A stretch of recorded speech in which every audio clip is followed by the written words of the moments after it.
comparando com as divisões regionais de hoje, com as 5 macro-regiões? Por que será que o Tocantins, que foi o que vocês repararam, nesse mapa está no centro-oeste e no mapa que a gente conhece atualmente está ali no norte? Quem sabe me dizer quando surgiu o Tocantins?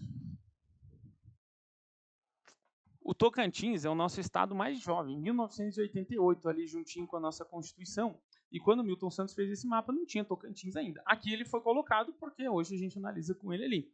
Mas quando Milton Santos fez esse mapa, era tudo Goiás. Então não tinha como dividir. O Tocantins fazia parte do Centro-Oeste porque ele fazia parte do Goiás. Em 88, se não me falha a memória, esse mapa foi criado em 79. Em 88 a gente teve a criação do Tocantins, aí começou a separar. Como o Tocantins tem parte da Amazônia, acharam mais natural colocar o Tocantins para o norte do Brasil. Mas é boa, vocês estão com o olho ligado aí para os mapas. Tomara que apareça um mapa na prova. Questão de mapa geralmente é questão legal. Bom, eu gosto de mapa, né? Então fica um pouco suspeito, vocês não sei. Mas a ideia era essa mesmo, tá? O Tocantins, hoje ele está no norte do Brasil. Aqui o bicho pega. Aqui a gente começa... Isso aqui é mais fácil de aparecer do que o mapinha das regiões, né? O mapinha das regiões a gente ia dar risada se estivesse lá. Mas um mapa doido desse é mais fácil de aparecer. E assim, esse mapa, ele é super complexo, tá? Você olha de cara, você não entende quase nada. Uma rabiscaíra, tudo perdido, tudo espalhado. Mas vamos entender um pouquinho, vamos analisar mais com calma o que é esse mapa. É o mapa do IBGE, né? Quase sempre eu vou colocar os mapas do IBGE para vocês. E é o mapa da REGIC, Regiões de Influências das Cidades. Então, pelo termo, dá para a gente começar a pensar do que se trata. Esses pontos na legenda, eu sei que vocês vão dizer, não estou enxergando nada, mas é porque não tinha como expandir mais o mapa. Depois, qualquer coisa em casa, vocês conseguem no slide ver um pouquinho melhor. Mas ele traz aqui na legenda alguns pontos e algumas explicações, e é o mapa que mostra a hierarquia urbana do Brasil e coloca a influência das cidades. Então, uma cidade maior que comanda uma região maior, as metrópoles. Ele está falando aqui sobre metrópoles, tá? Na legenda, eu sei que não dá para ler, mas começa com grande metrópole nacional, metrópole, capital regional, e assim o IBGE foi classificando. E é um mapa interessante, porque ali do ladinho tem o zoom aqui dessa região de São Paulo, porque era muita cidade importante ali, ficou muito listrado, né, muito riscado. Mas é um mapa interessante porque ele consegue mostrar para a gente quais são as maiores cidades do Brasil, as cidades que têm mais influência, e até onde vai a influência dessas cidades dentro do território brasileiro. Tem uma ideia interessante para a gente diferenciar. Vou colocar aqui em cima. Metrópole não é definida pelo tamanho da cidade. Metrópole significa influência. Então, a gente tem hoje no Brasil 15 metrópoles, não são exatamente as... Bom, talvez por coincidência ou não, elas... Não, mas não são as 15 maiores cidades ou mais populosas do Brasil. Porque se a gente fosse fazer isso, iam ter várias em São Paulo, várias no Rio de Janeiro, em Minas Gerais e tudo mais. Não são as 15 cidades mais populosas ou maiores. São as 15 cidades que concentram mais serviços, que têm mais influência no território. A maioria é capital de estado, mas também não são todas que são capitais de estado. A gente tem exceções. Tá? Então, se a palavrinha metrópole aparecer, vai ser uma cidade grande? Naturalmente, uma cidade pequena não consegue ter uma grande influência. Mas a metrópole não é definida pelo seu tamanho, e sim pela sua capacidade de influenciar a região. Bom, quais são as maiores metrópoles do Brasil? O que vocês acham? A maior metrópole do Brasil, se eu fosse colocar uma num ranking? São Paulo, com certeza. Não é a capital do Brasil, mas é a cidade... Claro, é a maior? Mas não foi isso que definiu ela como a maior metrópole do Brasil, e sim a capacidade de influência que São Paulo tem em todo o território nacional. Aqui na legenda que eu falei que está colocado começa como grande metrópole nacional, a única é São Paulo. Então ela tem essa categoria diferente. Eu fiz uma listinha, fiz. Grande metrópole nacional, São Paulo. Maior cidade do país. Tinha uns conceitos anteriores, mas se a prova cobrar, ela já vai atualizar bem, que colocava como metrópole global. Mas o IBGE está trazendo assim agora. Mega cidade existe, né? Isso, mega cidade. Boa, eu não coloquei isso aqui, mas eu vou colocar. Isso. Mega cidade. E tem uma ideia interessante. Quando a gente fala em tamanho de cidade, nunca está se falando sobre o tamanho mesmo. Sempre está se falando sobre pessoas. Ah, qual é a maior cidade do mundo? Jacarta, capital da Indonésia. Por quê? Porque ela tem 40 milhões de pessoas. Então não é o tamanho da cidade, porque por tamanho tem uma cidade na Groenlândia que é maior que o estado de Santa Catarina inteiro. Mas mega cidade, aí sim, ela é definida por 10 milhões de habitantes. Quando a gente tem uma cidade qualquer no mundo que tenha alcance essa marca, 10 milhões de habitantes, ela vai ser chamada de megacidade. 9 milhões 999 mil não é megacidade. 10 milhões, aí sim. Tem mais de 20. Já faz uns 2, 3 aninhos que eu não vejo uma atualização sobre isso, mas eu não acredito que deva ter mudado muito, não. Hoje em dia as grandes cidades estão começando a dar uma baixadinha. Tinha 21 ou 23, é nessa faixa aí de megacidades no mundo. No Brasil, 2, São Paulo e Rio de Janeiro. Na América toda tem 6. Deixa eu ver se eu me lembro, faz tempo que eu não vejo sobre isso. Mas é São Paulo, Rio de Janeiro, Buenos Aires, Cidade do México, lá na capital do México, Nova York e Los Angeles. Essas 6. Então, mega cidade aí sim, 10 milhões de habitantes, metrópole, nível de influência. E as metrópoles também são categorizadas, como nesse caso aqui, São Paulo, uma grande metrópole nacional. Deixa eu aproveitar a onda de aumentar esses conceitos. Okay, vou pegar o vermelho, estou começando a encher o quadro. Quando a gente tem uma junção de metrópoles, a gente pode ter uma megalópole. Megalópole é uma região formada por 2 ou mais metrópoles que estão muito próximas e elas formaram assim. Se uma metrópole é uma região de grande influência, uma megalópole é uma região que tem várias metrópoles, então a influência é gigantesca. Existe uma megalópole no Brasil? Mais ou menos. A gente, oficialmente, finalizada, não. A gente diz que é uma megalópole em formação, mas já os estudiosos sugerem que ela nunca vai terminar de ser formada. Ela vai ficar em formação aí para o resto da vida, que é a megalópole Rio-São Paulo. São Paulo e Rio de Janeiro estão perto, como vocês sabem, e cria toda uma região gigante ali. São Paulo, Rio de Janeiro, Campinas, Guarulhos, Santos, tem várias grandes cidades ali naquela região, então a zona de influência é gigante, tá? Tem até algumas estatísticas, assim, 20% da população brasileira vive nessa megalópole, ou nessa megalópole em formação. É uma regiãozinha bem importante, sim. E se a gente voltar no nosso mapa ali do IBGE, é mais ou menos o que está no zoom, né, nesse quadradinho aí que foi aproximado. Claro que não tão grande, o quadrado aproximou bastante coisa, estou vendo até Santa Catarina ali, mas é a região que concentra o maior número de atividades, de serviços, isso é que é influência, tá? Quando a gente fala, o que é uma cidade influente?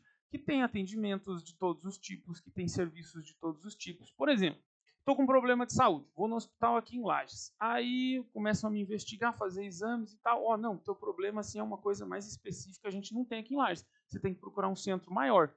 Eu vou para Florianópolis então. Lá tem mais serviços, é uma cidade mais influente, mais importante. Não, Florianópolis não, ainda não conseguiram me diagnosticar. Tu tem que procurar coisa maior. Eu vou aumentando o nível de cidade que eu vou procurar. Porto Alegre, Curitiba, São Paulo. Isso aqui é o nível de influência, é a capacidade dessas grandes cidades atenderem, ofertarem serviços de todos os tipos. Ou quem mora no município aqui pertinho, às vezes quer comprar um produto, quero comprar alguma coisa um pouquinho diferente. Não tem naquela cidade. Deixa eu pegar um que tenha 2. Palmeira. Quem mora na Palmeira? Não achou na Palmeira? Vai ao Otacílio Costa, que é, sei lá, 5 vezes maior. Não achou em Otacílio Costa? Vem para Lages. E assim vai indo. É mais ou menos isso que é a hierarquia urbana, que é a categorização dessas cidades. Quanto maior a cidade, é mais fácil de ela ter mais influência. Então ela pode sim acabar se tornando uma metrópole, porque ela concentra serviços. Por exemplo, aqui em Santa Catarina é interessante, que daí explica melhor o que uma metrópole não é pelo tamanho. A maior cidade do estado em população, Joinville. Joinville não é uma metrópole. Florianópolis é uma metrópole, porque ela tem uma capacidade maior de influência. Claro que, por ser capital do estado, tem a sede do governo estadual, tem muita coisa que vai para a capital. É mais fácil uma capital ser uma metrópole, mas isso não é uma regra. Bom, voltando ali à nossa lista, Temos 15 metrópoles no Brasil, conforme a classificação do IBGE. A maior de todas, grande metrópole nacional, São Paulo. Depois, no segundo ranking, no segundo patamar, como metrópole nacional, Rio de Janeiro e Brasília, a segunda e a terceira. Não tem uma ordem exata, Rio de Janeiro é mais do que Brasília. Não, o IBGE não classifica dessa maneira. E depois temos como metrópoles, simplesmente metrópole. Grande metrópole nacional, metrópole. Aí temos 12. As 3 últimas, Campinas, Florianópolis e Vitória, foram adicionadas nessa lista bem recentemente, tá? 2019 eu chutaria, eu não tenho certeza do ano, mas foi por ali. Faz poucos anos que essas 3 últimas foram adicionadas. Então, Belém, Belo Horizonte, Curitiba, Fortaleza, Goiânia, Porto Alegre, Recife, Salvador, Manaus, isso já acontece há bastante tempo, e agora as 3 últimas, Campinas, que é a única que não é capital de estado, só que Campinas tem assim uma concentração de serviços gigante também, e isso faz com que São Paulo seja um estado brasileiro com 2 metrópoles, é o único estado que contém 2 metrópoles. Daí Florianópolis, que é aqui a nossa capital, foi adicionada recentemente, e Vitória, capital do Espírito Santo, também recentemente. Pensando em nível nacional, Vitória e Florianópolis nem são cidades assim tão imponentes, tão grandes ou nada disso. Só que uma metrópole depende da influência. E se a gente for analisar o nosso estado de Santa Catarina, sim, Florianópolis se encaixa bem como uma metrópole. É uma cidade muito influente aqui para a gente.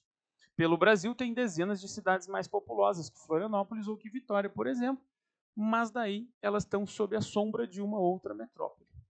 Tá, então essa aqui é a ideia das metrópoles brasileiras. Temos São Paulo disparado como a maior de todas e as 3 últimas ali que seguem nessa atualização um pouquinho mais recente.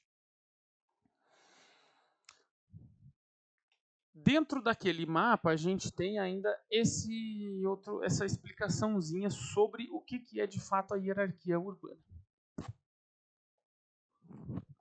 A gente vai aprofundar um pouquinho nessa parte. A hierarquia, hoje em dia, está um pouquinho diferente. Ela está sendo trabalhada, abordada um pouquinho diferente. Primeiro de tudo, vamos entender o que é hierarquia urbana. Eu entendo que hierarquia é uma relação de domínio, de comando, um está mais em cima, outro está mais abaixo.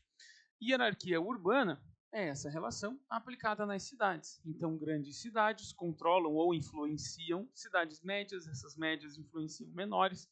E esse era o modelo clássico, o modelo mais antigo, né, usado, que era chamado de uma hierarquia rígida.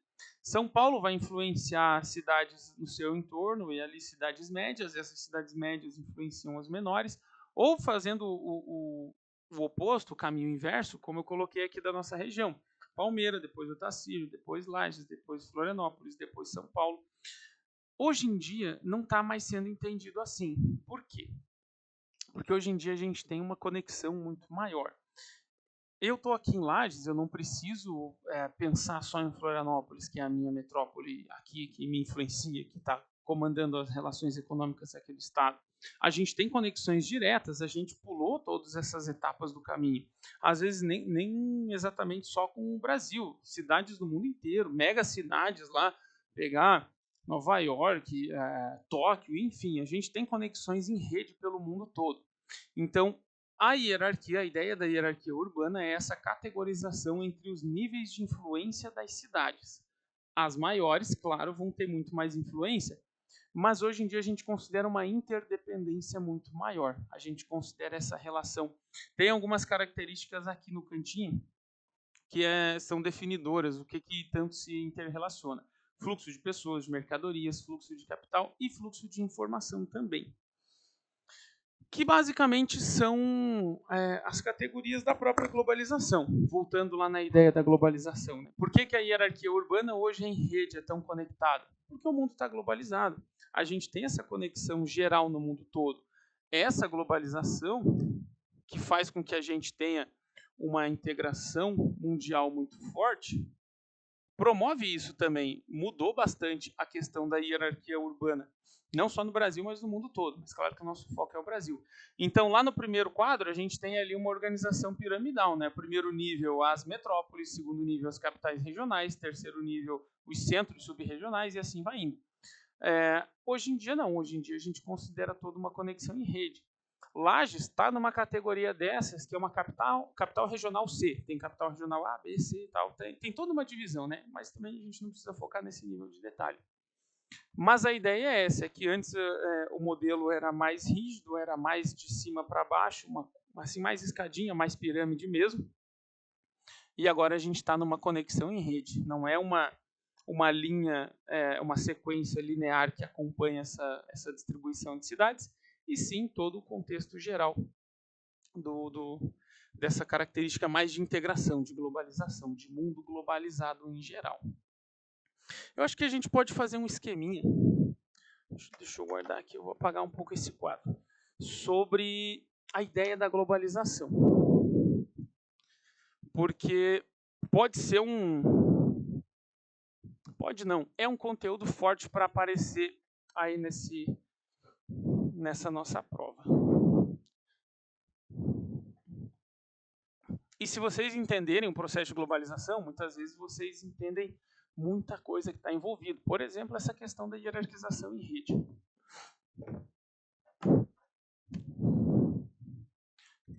Globalização. Primeiro, globalização é um fenômeno, é um processo, não é algo criado, não é algo que os países, os governos querem fazer, é algo que simplesmente acontece, é um fenômeno. Então, é um fenômeno de integração, como eu tinha colocado, só para a gente ficar com o quadro completo. Fenômeno de integração mundial. Esse é o conceito básico, tá? Um fenômeno que acontece por aí, pelo mundo todo, de integração mundial. Como que essa integração mundial acontece? Ela se dá através de 4 principais vias. Comunicação. O que isso aqui está significando? Como que a comunicação me mostra que o mundo está ficando globalizado? Porque eu consigo me comunicar com qualquer pessoa a qualquer momento. A nossa própria aula que está aqui acontecendo. Vocês estão aqui me vendo presencialmente, tem gente me vendo em casa. A gente está se comunicando de forma remota, de forma à distância, né, um do outro. E eu posso fazer isso com o mundo todo. Se eu tiver um contato lá do outro lado do planeta, a gente se comunica também. Por quê? Porque o mundo é globalizado. Muito parecido com isso, temos os meios de informação. Podemos nos atualizar a qualquer momento. Eu, por exemplo, eu acompanho bastante as notícias do mundo, as guerras, as coisas que acontecem por aí, e todo dia eu estou vendo informação sobre vários lugares diferentes do mundo. Coisa que, se a gente começar a aplicar isso aqui tudo dentro da questão da PRF, comunicação e informação são 2 pontos vitais dentro do trabalho da PRF, né? Tem que ter toda essa ideia. Transporte. O transporte também mostra para a gente como o mundo está globalizado, porque a gente consegue tanto nós nos transportar para qualquer lugar do mundo, quanto mercadorias, transporte de cargas, né? Pensando ali nas fronteiras terrestres como a gente tem. A PRF tem que ter uma atuação muito forte perto da Argentina, perto do Paraguai, perto do Uruguai, aqui no sul do Brasil principalmente, né? Mas ainda outras regiões que têm ali a possibilidade de um tráfico de drogas, enfim, Peru, Bolívia. A questão do transporte vem bem importante, vem com uma demonstração de mundo globalizado também. E, por fim, a questão do comércio. Esses são os 4 meios que a globalização se mostra para a gente, que a gente consegue perceber ela acontecendo no mundo. Comunicação, informação, transporte e comércio. Além disso, ela traz vantagens e desvantagens. As vantagens. Para deixar bem resumido, facilidades. Facilidade de quê? De tudo isso aqui. A maior vantagem da globalização é essa, é eu conseguir ver tudo que acontece no mundo, saber de tudo que acontece no mundo, me comunicar com pessoas, poder ter o transporte, o comércio, comprar umas coisinhas lá na Shopee, que às vezes vem da China, às vezes nem vem. Mas todas essas facilidades que a gente encontra por aí pelo mundo são vantagens do processo de globalização.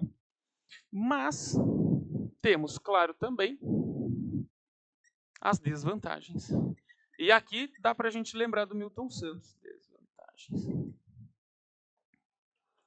que é o aumento da desigualdade.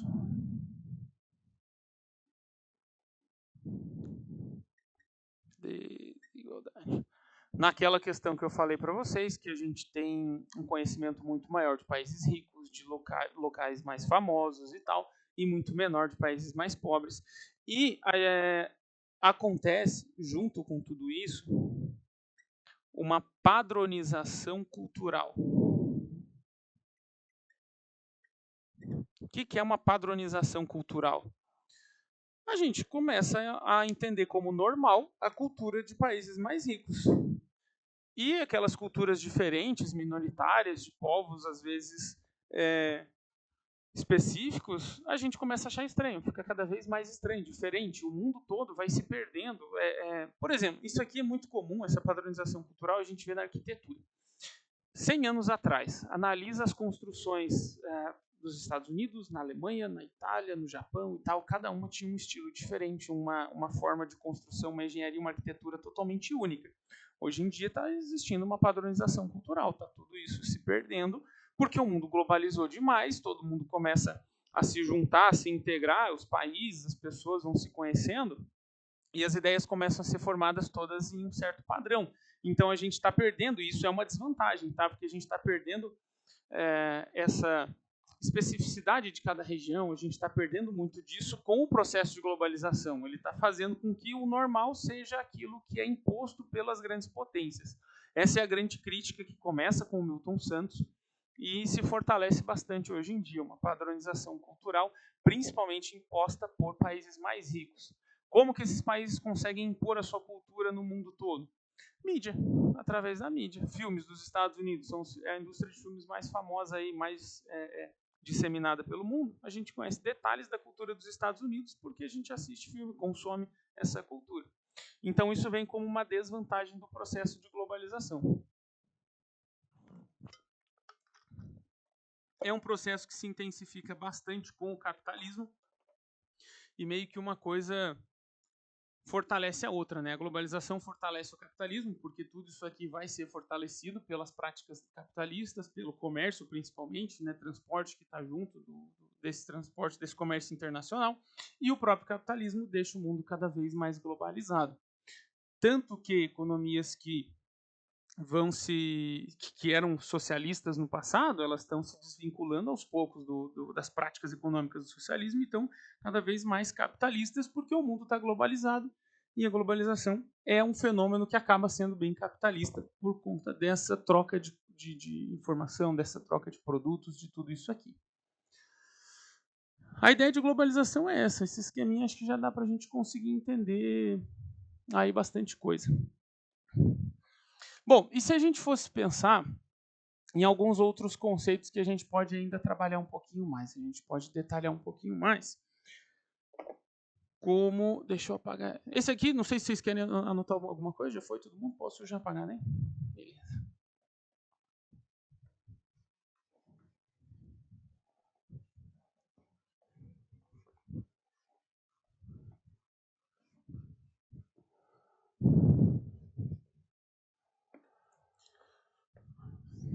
Para a gente definir, lá no começo dos slides, a gente trabalhou alguns conceitos ali de estado, de território, de fronteira. Essa parte acho que ficou bem clara.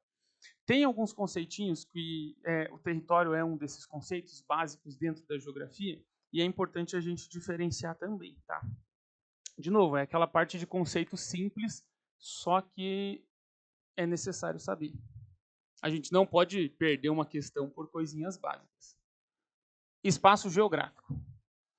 Espaço geográfico é um conceitinho, assim, o centro de estudo da geografia. O que a geografia estuda? É uma ciência que serve para quê? Para estudar o espaço geográfico.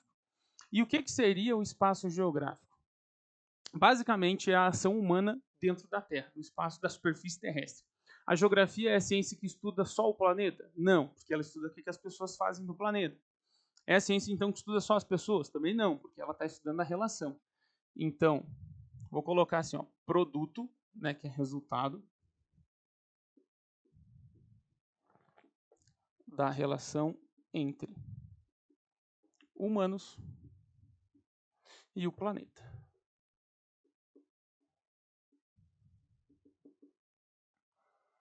Então, basicamente, é o espaço, é o meio que a gente vive. Se aparecer espaço geográfico dentro lá de uma questãozinha, não acha que é nada mirabolante, que é o espaço que a gente está vivendo. Qualquer espaço, qualquer área do espaço que tem essa relação entre humanos, está fazendo parte do espaço geográfico. Essa sala de aula é o espaço geográfico. A minha casa faz parte do espaço geográfico. As cidades, todo esse território brasileiro, tudo faz parte do espaço geográfico, porque é o que a gente está... É qualquer local que tenha essas relações humanas. Já um conceito bem interessante, que pega bem a gente, lugar. Por que é um conceito interessante? Lugar é uma coisa que todo mundo sabe, mas e se eu pedir uma definição em palavras? Aí como é que eu defino o que é um lugar? Lugar é o quê? É um lugar, né? Um lugar é um lugar. Mas dentro da geografia, a gente tem que ter uma relação de pertencimento. Às vezes, quando eu estou na escola, eu começo a pedir para a galera me definir o que é um lugar. Sai cada frase doida. Mas, geralmente, o pessoal fica nessa, lugar, sei lá, é um lugar, né? Dentro da geografia, a gente entende que lugar tem que ter uma relação de pertencimento. Ou seja, sempre o lugar é o lugar de alguém, ou é um lugar para alguém. Por exemplo, a minha casa. A minha casa é um lugar porque eu tenho, sim, pertencimento. Eu fico bem lá, eu vivo lá, eu tenho as minhas relações familiares e tudo mais. Os meus locais de trabalho são lugares para mim? São. Eu tenho aqui no Papa Mike, ou na escola que eu trabalho, enfim. Tudo isso tem um lugar, porque faz sentido para mim, é um lugar para mim. Então, geograficamente falando, de uma forma mais técnica, o lugar só é lugar se ele for o lugar de alguém, um lugar para alguém. E a gente pode ter, claro, vários lugares. Não precisa ser uma construção, tá? Pode ser a rua da casa da minha mãe quando eu me criei, onde eu morei e tal, a minha infância. Pô, é um lugar para mim. Tá? Então, quando a gente fala em lugar, a gente está sempre puxando a ideia de pertencimento. E para finalizar essa parte desses conceitos, a gente tem a ideia de paisagem, que também é muito trabalhado por Milton Santos. Se a prova quiser, às vezes, jogar um pouquinho mais na geografia técnica ou tentar aplicar isso de alguma maneira, a gente pode ter, sim, encontrar o conceito de paisagem. No senso comum, paisagem, a gente pensa em uma vista bonita. Se eu olhar pela janela lá da fazenda, no campo, eu vejo uma paisagem. Mas na geografia, claro, a gente tem uma definiçãozinha. E essa definição é... O próprio Milton Santos criou uma definição bem interessante. Antigamente, se dizia, antes do Milton Santos, se dizia que paisagem é tudo aquilo que a gente pode ver. Então, qualquer coisa está fazendo parte da paisagem. Mas não. Daí quer dizer que para a pessoa que não enxerga não existe paisagem? Então, é tudo aquilo que pode ser sentido pelos 5 sentidos. Quer ver uma ideia legal para a gente entender um pouco mais sobre os 5 sentidos? Se eu disser para vocês pensarem numa paisagem no meio assim do mato, da floresta e tal, e aí vocês não estão enxergando uma cachoeira, mas vocês estão ouvindo o barulho dessa cachoeira. Na mente de vocês já começam a imaginar uma cachoeira, mas né, nesse nosso exercício vocês não viram a cachoeira, vocês só ouviram o barulho. Faz parte da paisagem, é algo que vocês estavam só ouvindo. Então, os 5 sentidos entram na concepção de paisagem, tá? Não é só aquilo que está relacionado à visão. Porque, como a gente falou, né, o deficiente visual tem que também conhecer a paisagem.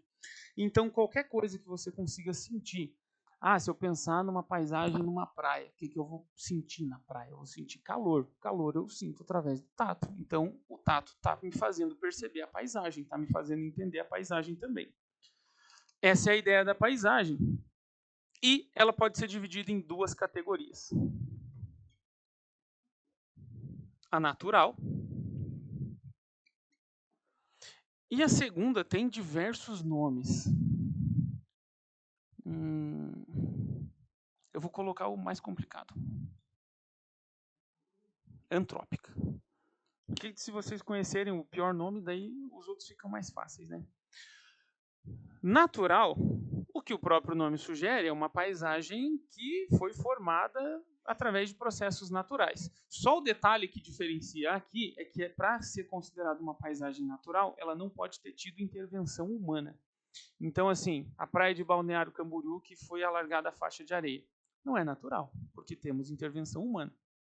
Só de as pessoas estarem na praia, ela já deixa de ser natural. Então, a geografia é bem crítica, é bem rígida nesse conceito aqui. Paisagem natural é só aquilo que não tem intervenção humana. Antrópico, essa palavrinha antrópico já significa humano, ser humano. Então, por isso que eu usei ela. Porque, assim, pode ser chamada de antrópica, pode ser chamada de artificial, pode ser chamada de humanizada. Mas o antrópico seria a palavra que, se vocês nunca viram, às vezes não sabe o que significa. As outras todas dá para criar uma linha de raciocínio. Tá? Então, paisagem natural, aquela que não teve intervenção humana. Paisagem antrópica, aquela que tem intervenção humana.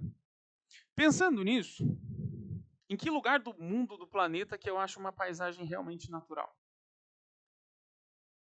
Está se perdendo, não tem mais. Tem alguns críticos que já dizem que não existe mais, porque a gente já mapeou o mundo todo com satélite. Então, nem que seja de forma virtual, a gente já interviu no mundo todo. Mas aí o pessoal é um pouquinho mais exagerado. Em geral, o consenso é que paisagens naturais são aquelas mais remotas, locais extremamente remotos. Tipo assim, o Monte do Everest? Não, está cheio de cadáver congelado, está cheio de jaqueta perdida, está cheio de bandeira de país. Então, assim, é um negócio bem complicado a gente achar paisagens naturais no mundo, porque todas elas estão ficando cada vez mais humanizadas, artificiais ou antrópicas. Madagascar? Só se a gente achasse um local lá dentro, porque assim, tem pessoas vivendo e tal, tem toda uma população. Talvez algum lugar lá específico seja. Mas é um pouquinho mais difícil. Tipo assim, imagina eu estou no meio da Amazônia, caminhando. Só de eu estar lá, ela já não é mais natural, né? Mas vamos supor que ignorar essa parte. Estou olhando só floresta, só mato, tá tudo assim, não, natureza, natureza. De repente eu olho, tem um plástico no chão. Ah, acabou com o esquema. Ou às vezes o pessoal confunde uma plantação de pinos, totalmente artificial. A gente fez essa plantação. Então, assim, o mundo está deixando de ser um mundo natural, se tornando cada vez mais antrópico, humanizado. Vem umas críticas importantes aí. Gente, então é o seguinte, hoje foi uma aulinha tanto de entender o que foi a prova passada, o que apareceu, como apareceu na prova passada. De novo, para quem não pegou ali no comecinho, né, não era uma prova que pedia realmente geopolítica, ela estava cobrando geografia do Brasil. A gente vai focar bastante nessa parte. Quando sair o conteúdo programático bem bonitinho e tal, a banca exatamente, tudo certinho, eu trago um estudo bem detalhado para vocês de como que deve ser, né? Sempre um mistério que a gente tenta acertar o máximo possível. E além disso, a gente teve essa introdução básica a vários conceitos, tá? Eu sei que às vezes eu vou me empolgando, eu começo a falar um pouquinho rápido, mas nas partes mais difíceis eu tento dar uma pausinha um pouquinho maior. Toda essa parte era um pouquinho mais simples, já essa questãozinha da hierarquia urbana, que eu acho que pode pegar um pouquinho mais, né? Como apareceu um mapa na última prova, eu estou arriscando que, quem sabe, se pelo menos manter banca e tudo, pode aparecer mapas de novo, por isso que eu gostei de trazer alguns deles para vocês, entrando em concordância com o que veio no último edital, né? Mas a gente ainda vai aguardar certinho para ver o que vem. Eu confesso que quando eu estava para organizar essas aulas, eu procurei bastante, mas não saiu quase nada ainda, né? Eu estava revirei tudo que eu procurei e não consegui localizar muita coisa ainda. Mas vocês estão mais atualizados nas notícias, uma ideia de quando que está para ser a prova, ou pelo menos uma prévia, alguma coisa? Ainda não, né? Foi o que eu achei, que deve ter ali aprovação. Uhum. Entendi.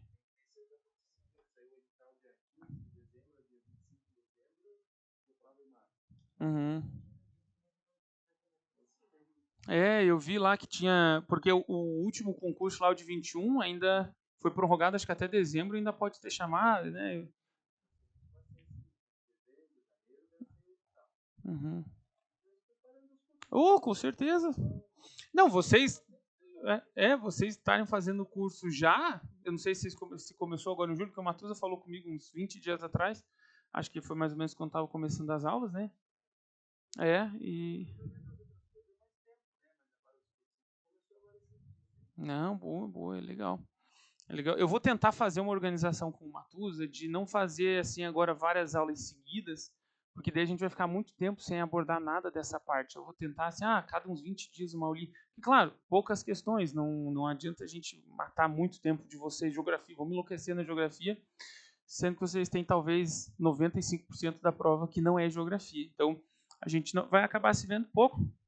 Nessa nossa próxima aula, que eu ainda não tenho quando que vai ser, depende um pouco da organização do Matusa também, eu vou trazer mais questões, vou trazer aquela listinha de palavras que eu selecionei para vocês, umas dicas assim de resolver questões aplicando tudo isso aqui, mais focado nessa parte de resolução de questões, mas de novo, vou trazer alguns conceitinhos geográficos, é importante que vocês vão ir trabalhando, vocês vão entendendo, vão conhecendo essas palavrinhas, tem muita coisa que é simples, que é só eu ver uma vez para eu conseguir começar a relacionar as coisas, relacionar os conceitos. Muitas vezes a gente vê conceitos de questões agropecuárias. O tema do agro está sendo muito forte, tá? Tanto em concurso, quanto em Enem, vestibular, tudo. É um tema cada vez mais forte. As questões ambientais também é uma boa possibilidade. Não apareceu nada de questão ambiental na última prova. Já tinha gente imaginando questões ambientais. Eu dei uma olhada lá nos preparatórios da prova de 21, e muita gente falou, não, meio ambiente, mudança climática e tal, é tema forte. Não apareceu. Continua sendo tema forte. A gente tem atualidades envolvendo as questões climáticas aí aumentando bastante. De 21, que foi a última prova para cá, a gente teve desastres no Brasil, a gente teve ali as fatídicas enchentes no Rio Grande do Sul, a gente está tendo onda de calor pelo mundo, né? Agora, nesse verão, que nesse momento é verão lá na Europa, tá morrendo centenas de pessoas em alguns países. Então, assim, é um tema sempre forte, mudanças climáticas e agropecuária, por estar muito claro relacionado ao Brasil. Como a prova é focada na PRF e a gente viu nessas questões, essa questão de urbanização, de cidade, de fronteira, de território também é tema forte. Eu já paguei aquela parte. De comércio, de modal rodoviário. Eu vou focar um pouquinho mais ainda na próxima aula também sobre o que é exatamente o modal rodoviário. Uma leve história, não vamos aprofundar na história, mas só para vocês entenderem por que o Brasil hoje é tão dependente de ferrovias, né? A gente teve governos focando nessa área. Explicar alguns gargalos econômicos é importante. Por exemplo, por que a gente não usa mais o nosso sistema ali hidroviário pelos mares, como eu mencionei no comecinho da aula? A gente não tem estrutura de porto. Eu nunca fui no Porto de Santos, mas é um detalhe conhecidinho quando a gente está estudando essa parte. O Porto de Santos tem assim uma superlotação gigante. As entradas, as chegadas no Porto de Santos, às vezes um caminhão fica uma semana numa fila porque está cheio, são ruas estreitas, enfim. Falta uma estrutura, um planejamento urbano para o Brasil muito forte. Por isso que a gente é tão dependente do nosso modal rodoviário. Mas eu foco um pouquinho mais na próxima aula, alguns detalhes específicos, vantagens, desvantagens, o que tem, o que não tem, o que precisa e tal. E aí, aos pouquinhos, a gente vai construindo todo esse caminho aí dentro da geografia para vocês. E é isso, gente. Vou encerrar um pouquinho mais cedo hoje, para a gente começar, quase 8h20 agora, mas logo vocês já tem mais uma aulinha. Vamos aproveitar todo esse nosso tempo para conseguir bem de leve. Porque eu acho muito pior quando, às vezes, o concurso sai meio de sopetão, aí fica ali só uns 2 meses para a galera estudar, tem que jogar todo o conteúdo, enlouquecer e tal. Vamos aproveitar que vocês têm esse tempinho para a gente ir com bastante calma, porque o conhecimento começa a ficar gravado quando vocês estudam assim, mais com calma, vendo mais de leve, sem sobrecarga mental, né? Que provavelmente vocês já estão estudando há bastante tempo e vão continuar aí pelos próximos meses. Então, dá para a gente aproveitar essa questão aí do tempo. Deixa eu só ver se o que eu tenho depois. Não, era só até aqui mesmo. Tá, gente? Então era isso. Não sei ainda quando que vai ser a nossa próxima aula. Vou combinar certinho com o Matusa. Mas que nem eu disse para vocês, eu vou tentar não jogar já para a semana que vem. Dá um tempinho, de repente vou ver se dá certo com a organização dele, né? De repente vocês indo vendo outras disciplinas e tudo mais, para daqui a um tempo a gente se vê de novo, tá? Fechou então, galera? Boa noite pro pessoal que está em casa também e até uma próxima.